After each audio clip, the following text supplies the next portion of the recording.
Ladies and gentlemen, please welcome Usha Vance.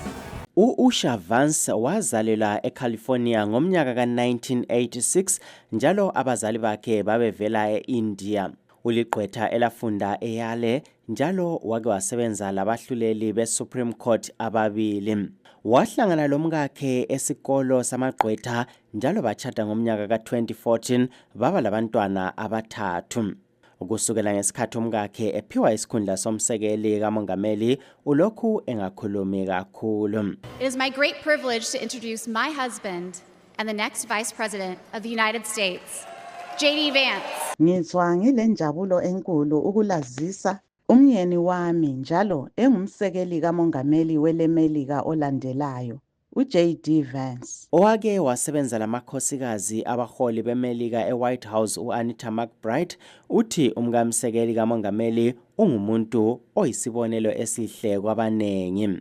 The growing diversity of our country, of people reaching levels in our politics and civil society, in all aspects of society and leadership. Ukukhula kokwehlukana kwabasezweni lethu, kwabantu abafinyelela emazingeni aphezulu kwezombusazwe, lakubukhokheli kwezinye inhlangothi kuyinto enhle kakhulu. Ukuthuthukiswa kukaVance kusikhatshana esedluleyo kuletha njalo inkulumo zabokuza. Owakhethwa ukuba ngumongameli umnumzana Donald Trump wafunga ukuthuzamisa umthetho ovumela abantwana abazalwa ngabangelamaphepha ukuthi babe yizizalwane zemelika.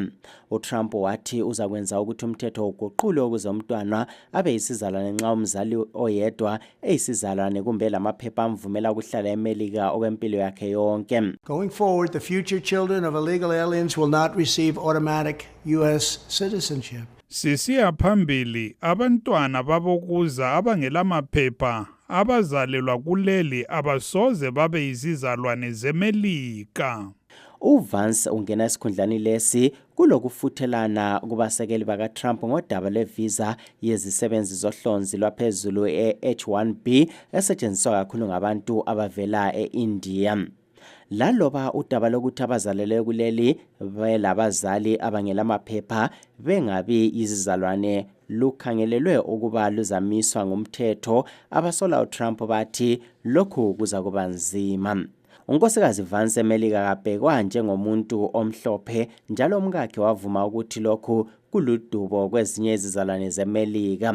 Obviously, she's not a white person, and we've been attacked by some white supremacists over that. Kumceke ukuthi akakho mhlophe njalo sake sahlaselwa ngabantu ababona abamhlophe bengcono kulomuntu wonke. Kodwa uUsha ngiyamthanda, ungumama oqotho, uligqwetha elikhaliphileyo njalo ngiyaziqhenya ngaye. Esiqintini seVadluru e-India lapho avela khona, izakhamizi zithi zajabula kakhulu zibona omunye wazo ephumelela.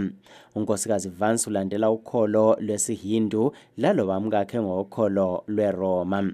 I'm feeling really happy, and the villagers of Vadluru are also happy. Ngizwa ngilenjabulo enkulu njalo izakhamizi zeVadluru lazo zijabulile kakhulu. Singajabula kakhulu uUsha engaba ngumongameli ngomunye umnyaka. Unkosikazi McBride ukhuthaze unkosikazi Vance ukuthi abheke kakhulu abantu bakhe. She has a 2-year-old, a 5-year-old, and a 7-year-old. And I think we'll need to make sure and want to make sure that they have adjusted to this new life. Ulabantwana abancane oleminyaka emibili, olemihlanu, loleyisikhombisa njalo ngibona sengathi kumele sibone ukuthi bayayijayela impilo yabo entsha. Zama ngamandla ukubavikela ikakhulu abaya esikolo ngoba lokhu kuyinguquko enkulu kakhulu. Uzangena esikhundleni lesi ngoMvulo mhla ka-20 Zibandlela. Udaba loluqoqwe intatheli izindaba ye-VOA uAnita Powell lalethulelwa yimi uTabo Kancube oweStudio 7.